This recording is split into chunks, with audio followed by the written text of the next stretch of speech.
irmãos, ainda que eu falasse as línguas dos homens e dos anjos, e não tivesse a caridade, seria como metal que soa, ou como sino que tine. E ainda que tivesse o dom de profecia, e conhecesse todos os mistérios e toda a ciência, e ainda que tivesse toda a fé, de maneira tal que transportasse os montes, e não tivesse caridade, nada seria. E ainda que distribuísse toda a minha fortuna para sustento dos pobres, e ainda que entregasse o meu corpo para ser queimado, e não tivesse caridade, nada disso me aproveitaria. A caridade é sofredora, é benigna. Caridade não é invejosa. A caridade não trata com leviandade, não se ensoberbece, não se porta com indecência, não busca os seus interesses, não se irrita, não suspeita mal, não folga com injustiça, mas folga com a verdade. Tudo sofre, tudo crê, tudo espera, tudo suporta. A caridade nunca falha, mas havendo profecias, serão aniquiladas. Havendo línguas, cessarão. Havendo ciência, desaparecerá. Porque em parte conhecemos e em parte profetizamos. Mas quando vier o que é perfeito, então o que o é em parte será aniquilado. Quando eu era menino, falava como menino, sentia como menino, discorria como menino. Mas, logo que cheguei a ser homem, acabei com as coisas de menino. Porque agora vemos por espelho em enigma, mas então veremos face a face. Agora conheço em parte, mas então conhecerei como também sou conhecido. Agora, pois, permanece a fé, a esperança e a caridade. Estas três. Mas a maior destas é a caridade. Nós vamos ler esse início aqui agora. Segui a caridade e procurai com zelo os dons espirituais. Amém. Amém.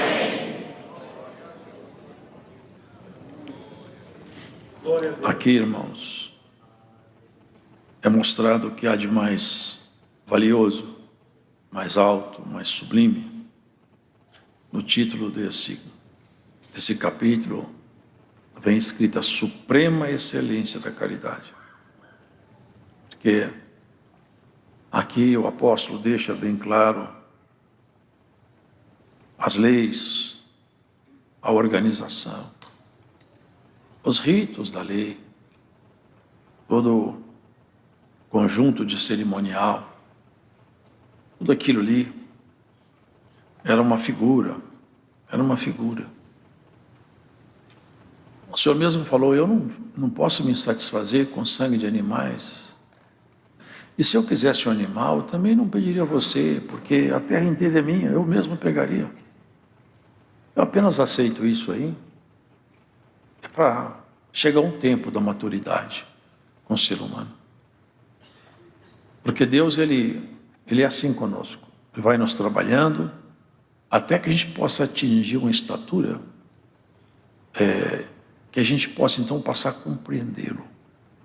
Não na sua plenitude, porque é impossível, mas compreendê-lo na nossa pequenez, na nossa baixa estatura, nós começamos a entender quem é Deus melhor. Nos aproximarmos mais dele, porque ele sempre quer aproximar de nós. A deficiência é sempre nossa.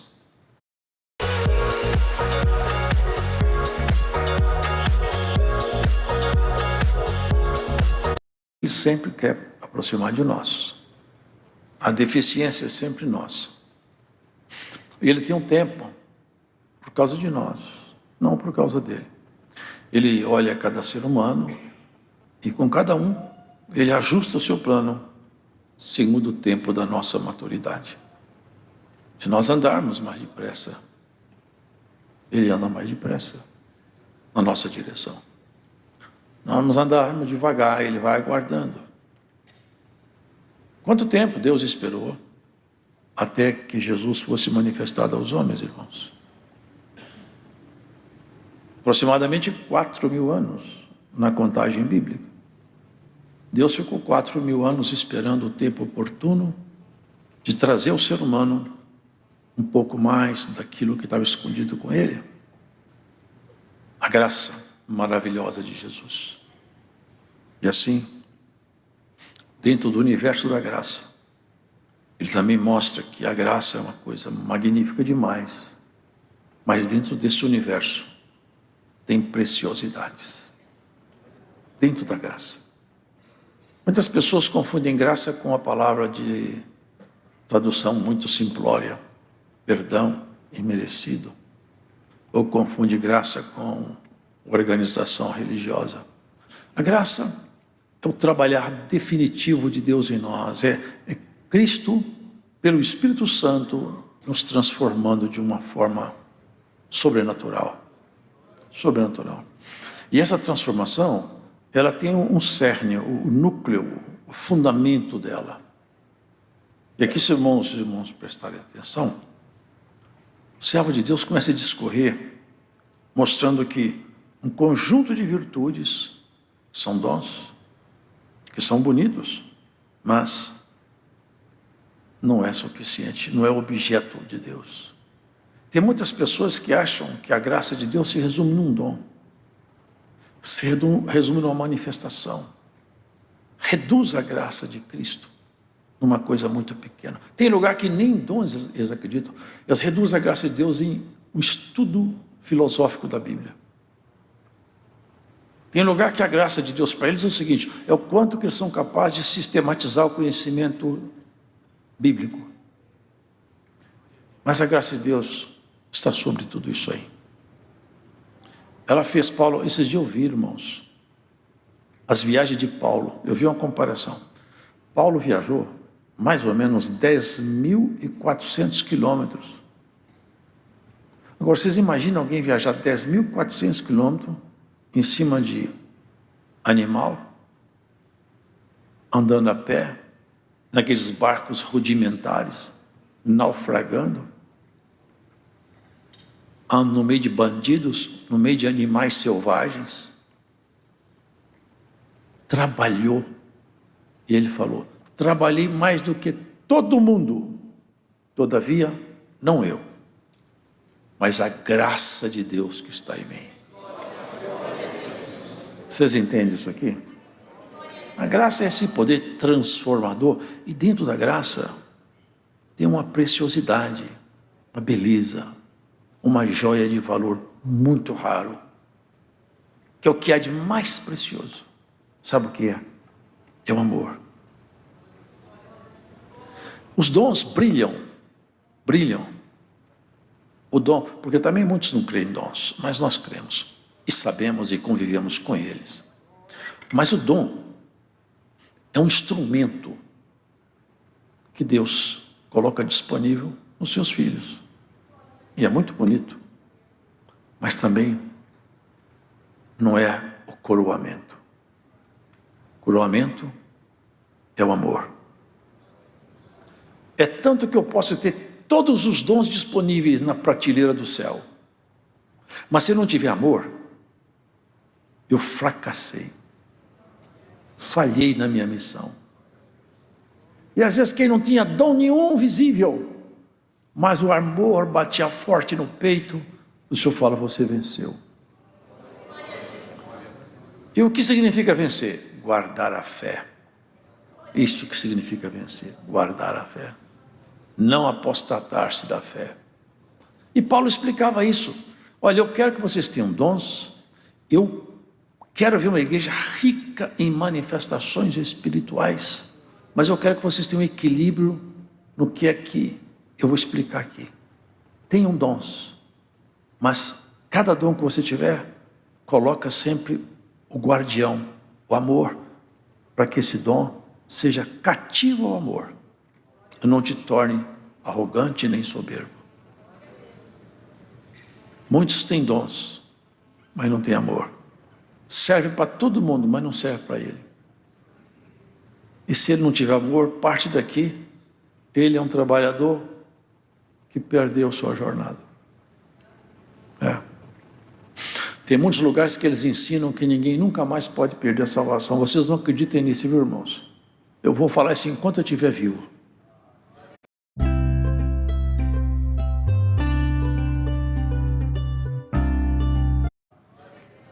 A salvação pode ser perdida. Existem vários textos bíblicos que deixam isso claro. Se você tiver dúvida, depois leia Hebreus, Coríntios. Mas só é perdida quando a pessoa quer. Porque se tiver desejo no coração, Deus não permite que ninguém se perca. Basta ter simplesmente o desejo. Agora, se tiver amor, você nunca vai perder Deus de vista. O amor é um imã forte que te põe junto de Deus.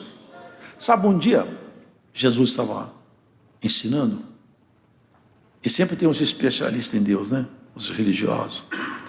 Lá os saduceus. Saduceus não acreditavam em dom, igual tem uns grupos. Eles não acreditavam em dom, não acreditavam em nada disso aí. Nem em vida posterior.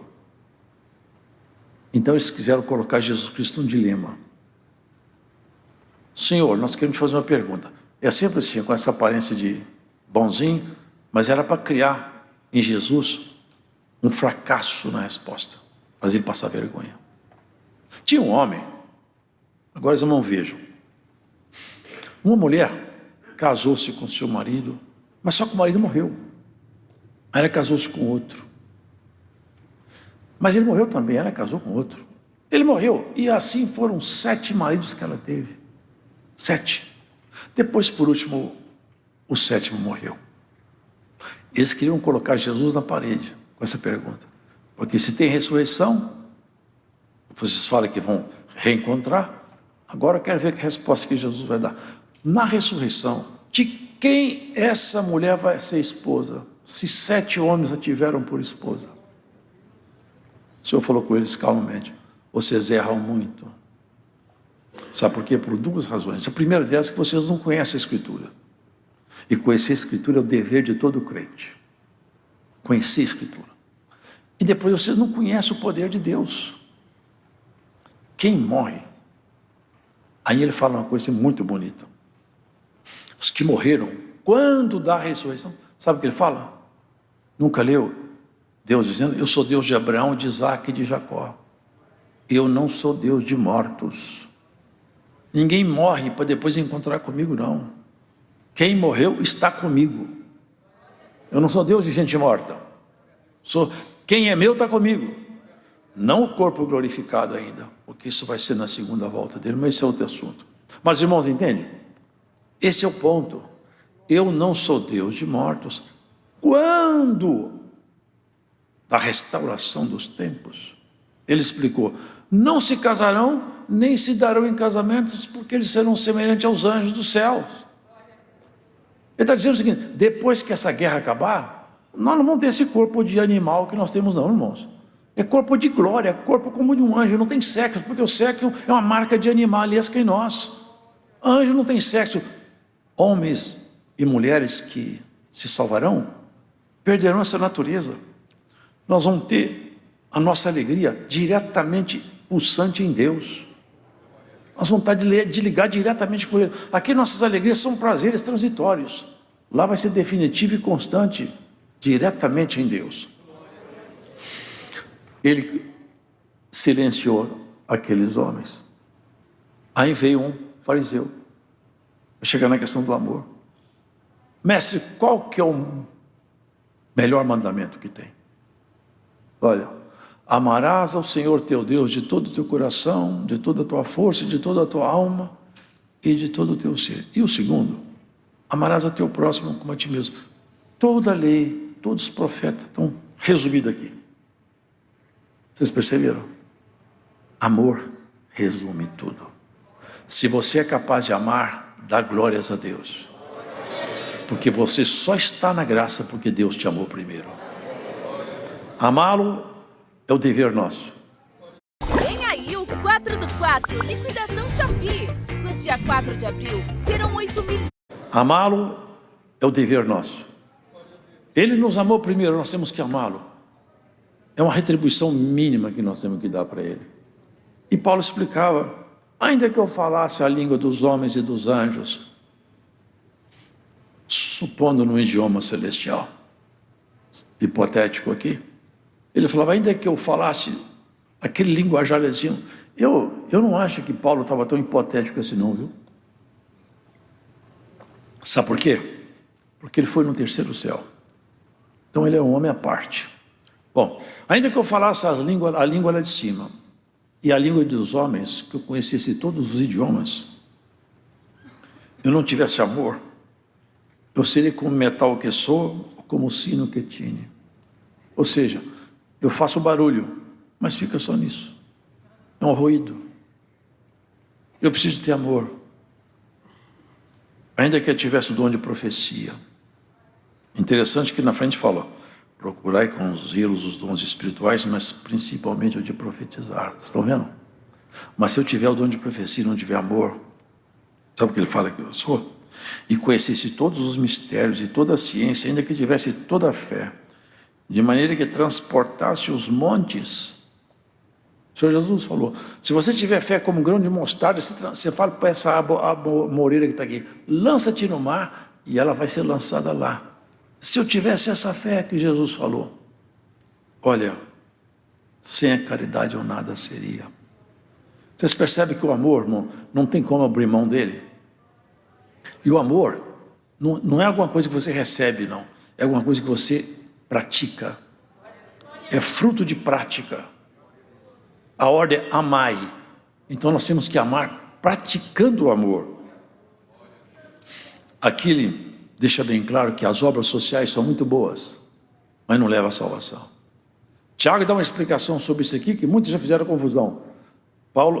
Jesus falou, irmão, está bem claro isso aqui.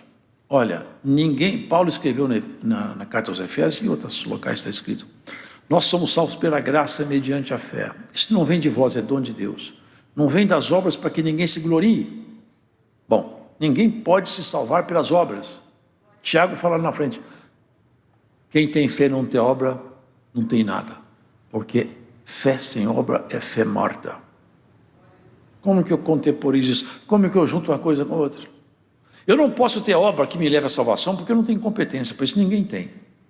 Mas quando eu tenho fé, necessariamente a fé tem que promover obras em mim, de tal maneira que quem me olha, fala, a obra desse homem, dessa mulher, é obra de quem conhece a Deus.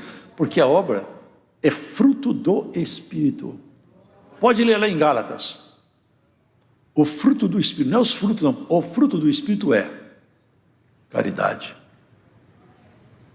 felicidade, paz, paciência, longanimidade, misericórdia, moderação. É o fruto que o Espírito de Deus promove naquele que conhece a Ele. Vocês estão percebendo o que Paulo está explicando para nós? Quer conhecer Deus? Quer ser amigo de Deus? Ame, sem restrição.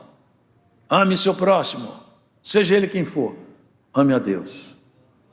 Esse é o propósito do Evangelho. Essa é a essência da graça. É a coroa de glória. É a mais excelente posicionamento como pode ter. A caridade é sofredora, quer dizer, por amor você sofre. Quem não tem amor não sofre, não tolera. Mas quem tem amor sofre. Quem amor sofre. Eu já contei várias vezes, irmãos, eu vou contar mais uma vez, porque isso me marcou muito. Na minha cidade eu vi uma irmã nossa, com um filho que era um homem violento, voltado ao tráfico, e batia nela, um monstro. Só que ela amava o filho dela. Uma vez teve uma cena que me marcou para sempre. Na porta da cadeia, ele foi preso, e ela falava, deixa eu ver meu filho, deixa eu ver meu filhinho. Aqui não tem filhinho, aqui tem monstro. Mas eu quero ver meu filho, não tem filho não, aqui é bandido. Ela, do fundo da alma, ela gritou, ele é meu filho, eu vou amar ele até morrer. Só você pode, arranca do meu peito esse amor que eu tenho por ele, só você pode, arranca. Silencioso guarda. Não dá para tirar do peito de uma mãe um amor, porque o amor, ele passou por cima da miséria do filho, da violência, da brutalidade, da ignorância. É uma coisa louca aos olhos dos homens. Como alguém pode amar tanto assim? Não sei, mas essa irmã ficou parecendo com Jesus. O Senhor hoje está querendo que a gente comece a parecer com Ele um pouco mais. Recebe a palavra do Senhor. Ame, ame, esforça para amar. Perdoa, perdoa, perdoa tantas quantas forem necessárias vezes. Mas ame, ame. Isso é a marca de Jesus em você. Se você amar, você pode ter todos os dons, porque o amor, ele abriga as virtudes e não desqualifica quem as tem. Ele capacita a pessoa. Aqui, coisa mais linda, tudo sofre. O que aconteceu em 1964? O cenário mundial era de caos. A guerra... Você está sofrendo por alguém que você ama? Sofra em paz. Sofra em paz. O amor é sofredor mesmo. Já pensou que o nosso Senhor Jesus não passou com aqueles homens e passa com a gente até hoje? Quantas vezes nós estamos falhando, tropeçando? Isso é longanimidade, misericórdia. Meu Deus, errou outra vez. Mas o amor de Deus é assim, longânimo.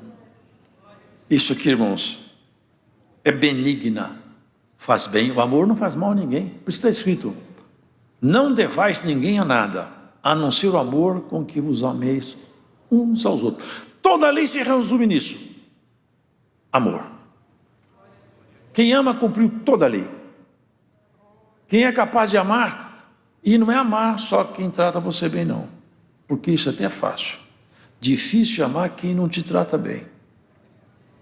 Difícil amar é quem não gosta de você, quem não gosta de mim, e não é fácil. Eu reconheço em mim mesmo que eu não acho fácil, mas eu reconheço que essa é a doutrina de Jesus. Amar quem não gosta de nós é muito difícil. Isso não é para qualquer um, é só para quem é amigo de Jesus. Essa capacidade de amar assim, não trata com leviandade, não se ensoberbece. Vocês percebem que a caridade ela atenua toda a natureza caída nossa? Não fica soberbo.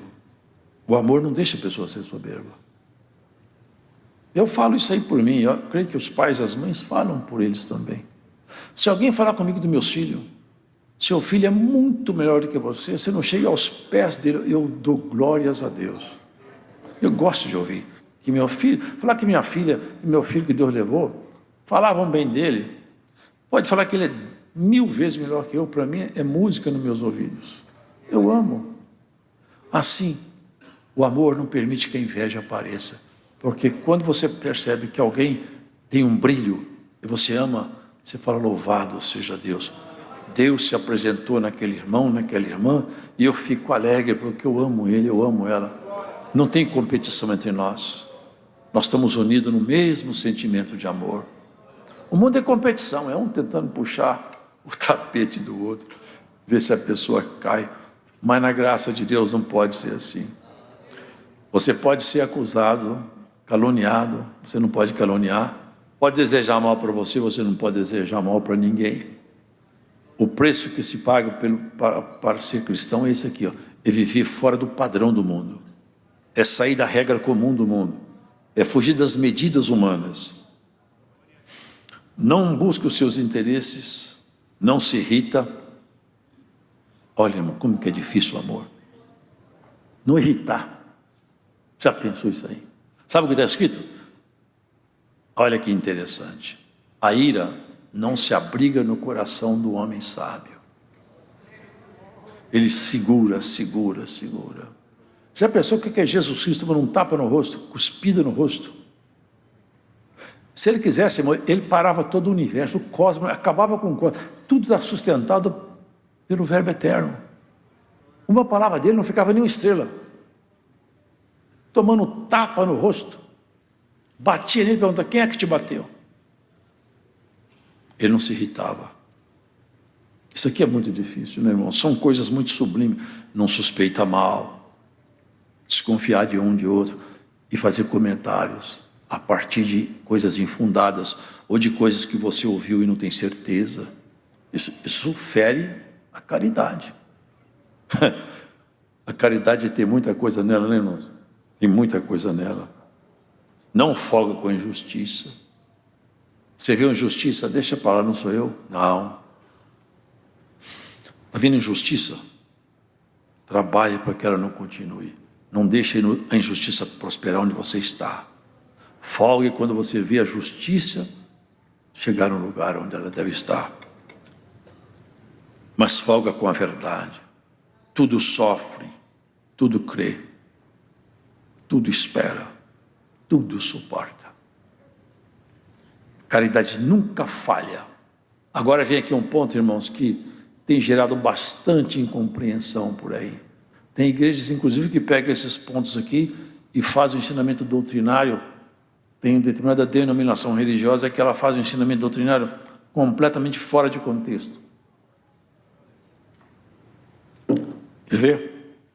A caridade nunca falha, mas havendo profecias, serão aniquiladas. Havendo línguas cessarão, havendo ciência desaparecerá. Ei, o que está acontecendo? Novo MM sabor pipoca. Nestonutri, o aliado da nutrição de 1 a 3 anos. Com prebióticos, ferro. Havendo línguas cessarão, havendo ciência desaparecerá. Aí eles pegam esse texto e falam, tá vendo? Não é mais para ter isso. Foi no tempo dos apóstolos. Esse é um ensino equivocado, herético. Vê no verso seguinte. Mas quando vier o que é perfeito, então o que é em parte será aniquilado. Isso que vai acontecer quando vier o que é perfeito. Quando o rei vier com voz de arcanjo e com trombeta de Deus. Vocês vão profetizar para quem? Quem é que vai querer escutar a profecia? Você está imerso na glória de Deus e já conhece tudo. Vai curar de que doença se não tem doença lá? Vai interpretar qual língua se já fala a língua dos anjos? Não tem sentido dom no céu, irmão. Dom só tem sentido aqui na guerra. Nós estamos na guerra, isso é arma de guerra. Lá em cima não tem nada disso. Lá em cima tem a vestimenta de gala e desfrutamento definitivo da glória. Aí está chegando o tempo aí já. Chegando o tempo. Se vocês vão olhando o mundo, vocês vão perceber que está bem rápido a caminhada para esse grande dia. Nós estaremos definitivamente. Enquanto a igreja estiver aqui, tem profecia, tem dom, tem cura, tem visão, tem interpretação de língua, tem todos os dons que o Senhor prometeu, vão continuar aqui. Quando vier o que é perfeito, aí não precisa mais. Por quê? Porque agora a gente vê em parte. A gente não consegue enxergar o mundo espiritual muito bem. A gente enxerga pela fé, mas não muito bem. Mas quando o Senhor vier, nós subirmos com Ele, vai tudo ser aberto para nós. Não vão. Agora a gente vê como quem olha como um espelho. Você pega um espelho, o espelho não te mostra tudo, te mostra quem você é um pouco e acabou. Mas você põe o espelho no chão, pronto, você não está vendo mais você. Assim, você vê um pouco ao redor de você atrás. Se eu ponho o espelho aqui, eu vejo atrás de mim um pouco, mas eu estou limitado ali no espelho. Assim é o que nós enxergamos agora. Nós enxergamos para trás, para frente, é tudo embaçado ainda. Mas vai chegar o tempo que a nossa visão vai se abrir no horizonte da eternidade. Vamos enxergar tudo vai ficar claro para nós. Até aquilo que você não é capaz de concordar, não entende, você vai entender, vai falar, Deus sempre teve razão.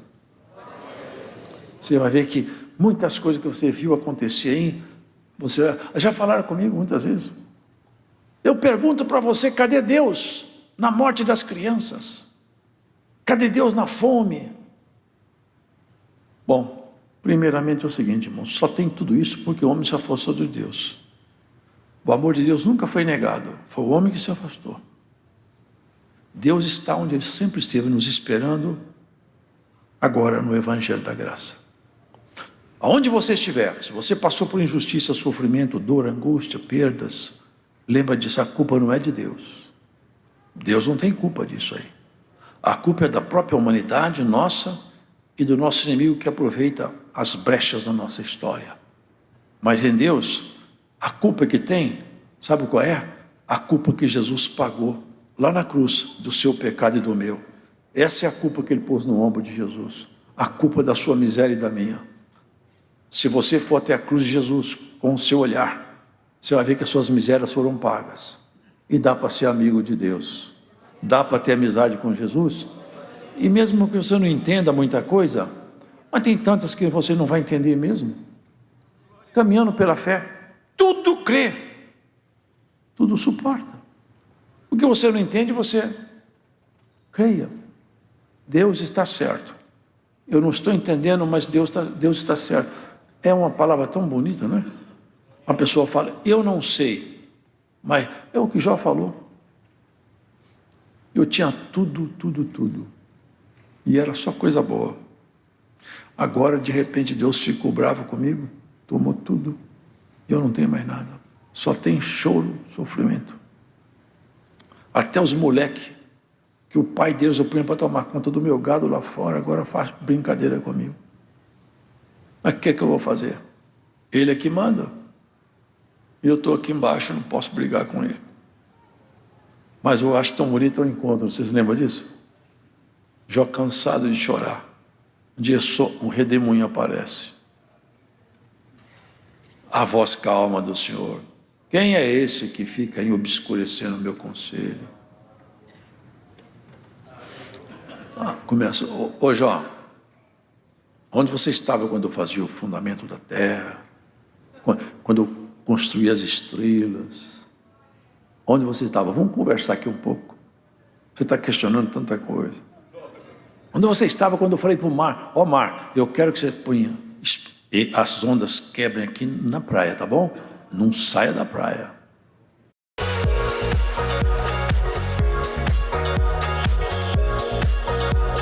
As ondas quebrem aqui na praia, tá bom? Não saia da praia. Eu fiz a noite, fiz o dia. Ô Jó, fala para mim, onde você estava quando eu fazia essas coisas? O amor de Deus com o homem, né? E a fidelidade de Jó, que suportou tanto. Senhor. Jó fez 10 perguntas para Deus. Deus não respondeu nenhuma. Ainda fez outras tantas para ele. Onde você estava, Jó? O que você fazia nessa época aí, Jó? E tanto que ele cobrou, Deus não respondeu. Deus não vai te responder todas as perguntas, não. Mas vai te dar a glória da vida eterna. Lá sim você vai entender tudo. Lá você não vai ver como espelho. Lá você vai ver clara e nitidamente. E você vai falar, Senhor, o Senhor sempre esteve no comando de tudo. Agora eu percebo que o comando nunca saiu da tua mão. Ele andou, um dia entrou em Jerusalém montado num jumento. Agora, numa visão profética, se vê ele num cavalo de guerra glorioso. Mas ele virá, não propriamente num cavalo, é uma figura, mas na glória absoluta. A glória absoluta. Jó falou, Senhor, sabe o que eu vou fazer? Eu vou pôr minha boca no chão. Nem quero conversar mais. Vou falar mais nada. Porque para mim é o seguinte, escutar sua voz, para mim, já está de bom tamanho. Quantas vezes que eu falei do Senhor, eu nunca te escutei, nem te conhecia assim tão de perto. Perdoa o que eu falei, e eu já estou feliz demais que eu te escutei. Estreitou a amizade do Senhor com ele. Ali ficaram bem alinhados, um com o outro. Porque o amor de Jó foi constante no sofrimento. Guarda isso aqui. Quantos passam por processos difíceis, mas Deus está no comando. No final você vai dizer, Deus sempre esteve no comando da minha história. Até a própria humanidade, irmão, eles falam, Deus está perdendo a guerra. Tem muito mais gente ruim do que gente boa. É verdade, sempre foi assim. Vocês lembram aquela guerra lá com, como é que foi aquele lá? Ele falou com ele, não, você está com muita gente, eu não quero tudo isso não. Gideão. O Senhor estava mostrando para ele, olha, a multidão, a voz do povo, nunca foi a voz de Deus. Tem um ditado que fala, a voz do povo é a voz de Deus. A voz do povo nunca foi voz de Deus. A voz de Deus, ela sempre minoria. É um pouquinho de gente que consegue andar pela voz de Deus. A voz do povo, Pilatos perguntou, o que quereis que eu faça com ele? A voz do povo, crucifica-o! Essa é a voz do povo. Essa é a voz do povo. A voz de Deus é diferente. É sempre um povinho pequeno. O Senhor deu um sonho lá para... O Senhor falou com ele, desce aí embaixo, é que eu vou te mostrar. Foi lá no arraial dos inimigos. Um moço contava para o outro, essa noite eu tive um sonho, rapaz. O que você sonhou? Eu sonhei que tinha um pão de cevada, mas era uma espada, batia, acabava com tudo, na mão do Gideão. Isso não é outra coisa, isso é uma espada de Gideão. Deus vai dar vitória para ele, o inimigo confessando. Você está vendo, Gideão? Eu não preciso de soldado, eu preciso de coração voluntário que acredita em mim. Com Deus, tudo vai terminar bem. Não fique assustado com o barulho. Deus já acabou com guerra sem guerreiros, sabia? Teve uma guerra lá que falou assim, você fica esperando, você vai escutar um barulho em cima das amoreiras. Quando escutar o barulho, meu exército chegou. E não aconteceu, não deu outro, irmão. Chegou aquele barulho, a vitória. Teve uma vez que eu vejo os inimigos brigar um com o outro. Foi uma briga tão feia. Israel não levantou a espada. O inimigo matou o outro. Grandes povos, uns contra os outros. Sabe por quê? Porque Deus está no comando. O povo que está com ele sempre foi pequenininho, mas sempre foi protegido. Sempre foi protegido. E esse povo sempre será protegido por Deus. Haja o que houver, aconteça o que acontecer, Deus dará providência para nós. Para encerrar a palavra, tinha um ditado de Israel: no monte do Senhor, o Senhor proverá. O Senhor. Vocês lembram de Abraão? A prova. Vamos ver se Abraão ama mais o filho da promessa, hein?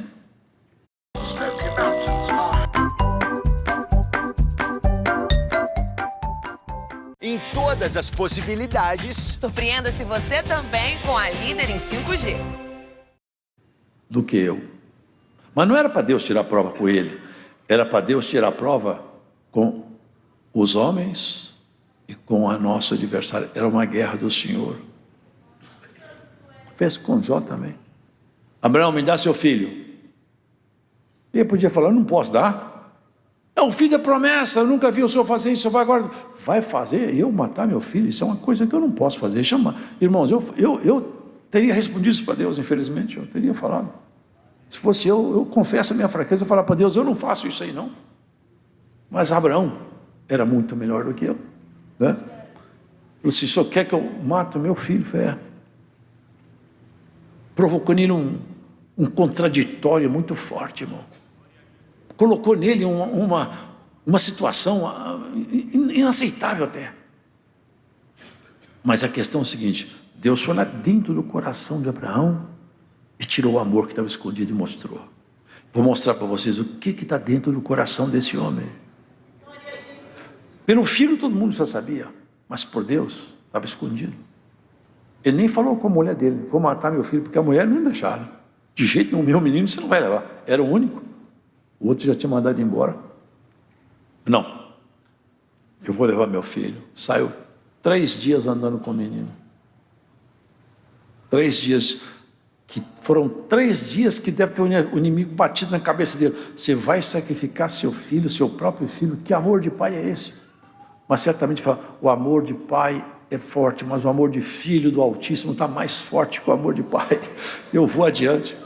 Vocês podem ver que 3 dias Jesus, 3 dias, dias simbólicos, dias proféticos, 3 dias Jesus andou aqui, 3 anos, mudou a face da humanidade, a relação do céu conosco e todo o poder do inferno. 3 dias proféticos Jesus andou. Em 3 anos ele acabou com tudo que o diabo gastou 4.000 anos para construir.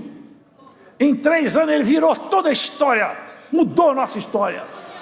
Em 3 anos ele te fez filho da eternidade, você que era filho da treva. Em 3 anos ele te transformou para sempre. Em 3 anos ele fez aquilo que ninguém nunca acreditava que aconteceria. Abraão chegou com o menino lá em cima, falou com os moços, fica aqui embaixo que eu vou sozinho. Até onde vai o amor, irmãos? Tudo suporta. Chegou lá em cima com o menino, amarrou o menino no altar, pôs madeira em cima, pôs madeira e pôs o menino em cima da madeira, amarrou o menino. O menino orando para o pai: papai, o que você está fazendo? Papai, cadê o cordeiro? Deus proverá. É um amor doido, não é não, irmão? É um amor doido. Ali só estava mostrando, igual Abraão me ama, eu amo vocês também.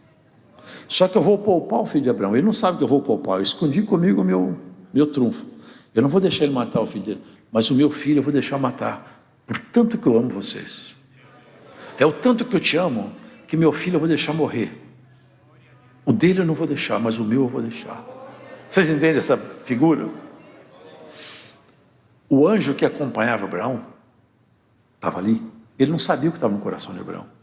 Eu provo isso para você na escritura. Deus sabia, mas o anjo não. Quando Abraão pegou o cutelo e levantou, que o menino deve ter gritado: papai, para com isso, pai. O anjo gritou: para, Abraão. Olha o que o anjo falou: agora eu vi que você ama a Deus mesmo. Agora eu conheci o que está no seu coração, Abraão. É de admirar o que está aí. É isso que Jesus fez conosco. Levou Jesus até e Jesus ainda pediu: pai, se for possível, passa de mim esse cálice. Deus não falou com ele: não é possível, é possível. Ficou calado. Como um bom filho, ele abaixou a cabeça. Tá bom. Se não é possível, então eu vou beber o cálice. E na cruz, bebeu o cálice. E para que ele pudesse morrer, senão ele não morreria. O Espírito de Deus tinha que sair dele. Senão ele não morreria nunca. Tudo isso é por amor, irmãos. Tudo isso é fruto de amor. Quando o Espírito de Deus saiu dele, ele se viu sozinho. Era Jesus, o Cordeiro em seu lugar. Deus meu, Eli, Eli, lama sabachthani. Por que o Senhor me abandonou? Por sua causa, por minha causa, por nossa causa. Deus abandonou Jesus na cruz no momento. E por causa da obra dele, ele te reuniu outra vez como igreja para nunca mais te deixar. Te amarrou com ele na corda do amor, no laço do estreito laço da amizade. E hoje Deus em Jesus tem amizade contigo. Nada te separará desse amor. Haja o que houver, Deus vai te ajudar. A mão forte, o braço estendido, o conselho sábio. Uma boca sempre terá o Senhor tomada emprestada para falar contigo no tempo da tua necessidade. E a bênção te alcançará, e o favor do Altíssimo cobrirá você com a sua sombra. E toda sorte de mal, eles são passageiros. Eles estão queimando o seu dinheiro com taxas abusivas? Se isso está acontecendo com você... Passageiros. Passageiros. O que é permanente é o bem divino que nos espera. Ame, ame, ame. Você nunca vai se arrepender por isso. Até as pessoas que amam aqueles que não merecem ser amados serão recompensados por esse amor. Igual essa mãe na porta de uma cadeia gritando para o soldado: tira do meu peito o amor que eu tenho de mãe, se você pode. Vem cá, arranca isso aqui se você tem competência para tirar esse amor que bate no meu peito. Será que alguém pode tirar numa linguagem poética, né? Será que alguém pode tirar do peito de Deus o amor que bate por você? Ninguém pode. Ame, ame, esforça-te nisso. É a melhor opção. Os demais dons ficam debaixo desse guarda-chuva. Onde o amor está imperando, cabe qualquer dom. O que tem um amor não fica soberbo. Não fica. Não trata com indecência. Não se porta com leviandade. Não gosta de injustiça. O amor, ele tem essas virtudes. Fruto do Espírito. Eu li lá uma ocasião 9 frutos, que chama de um fruto só, porque quem tem o Espírito Santo, o fruto do Espírito, ele se apresenta em várias virtudes, que andam juntas, não anda separado. Obras da carne tem uma, porque a carne tem várias obras. Então a pessoa às vezes, não é um ser humano que tem todos os pecados. Tem pessoas que gostam de prostituição, mas é honesto. Mas não adianta, a prostituição vai pegar ele lá na frente. Quem tropeça no mandamento, tropeça em todos. Fruto do Espírito não, é fruto, não frutos. Quando o Espírito Santo está em alguém, as virtudes que estão escondidas vão se manifestando. Amor, alegria, paz, benignidade, longanimidade, paciência, moderação, controle de espírito. Quem é que consegue controlar o espírito dele se não for pelo Espírito de Deus? O homem que consegue governar seu espírito, a palavra fala que ele é melhor do que o conquistador de cidades. A hora passou, não dá mais para pregar. Deus seja louvado. Vamos agradecer a Deus em oração. Vem, irmão, aqui na frente.